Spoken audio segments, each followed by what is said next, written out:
A moment ago, I asked you a very simple question. Before you ate, did you thank God? Some of you probably answered yes, others no, and some may not even remember whether you did. But now I want to ask you another question. One that, the first time I asked it myself, stayed in my mind for several days. Have you ever wondered why God created food before He created human beings? Think about that for a moment. We would have done exactly the opposite. First, we would build the house, and then rush out to buy the refrigerator. We have a child, and only afterward do we start figuring out how to organize the nursery. We're experts at solving things as we go. But God isn't. He never improvises. Before Adam took his very first breath, the garden was already prepared. The trees were already bearing fruit. The rivers were already flowing.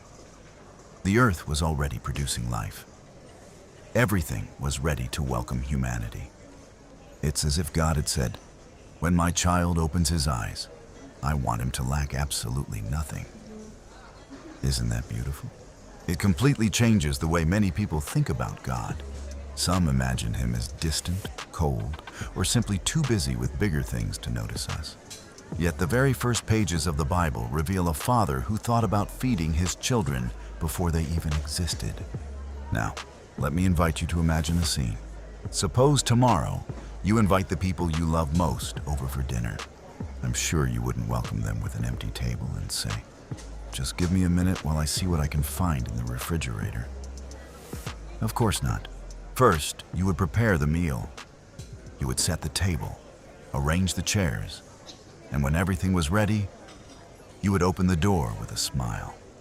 That is exactly what God did. Eden was humanity's very first prepared table.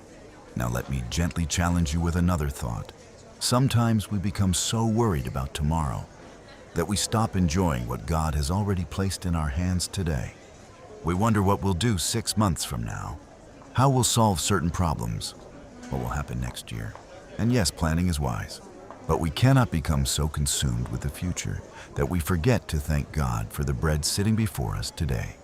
Because gratitude always begins in the present, not tomorrow, not when I earn more money, not when I own a bigger house.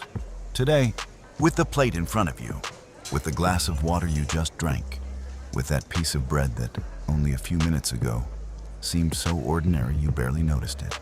And here comes something that truly excites me, because we're only beginning this journey. When we open the book of Genesis, we'll discover that God didn't simply prepare food so humanity could survive. He prepared it with such perfection, such abundance, and such profound meaning that every tree in the garden seemed to whisper the very same words. "Welcome home, my child. I prepared all of this just for you."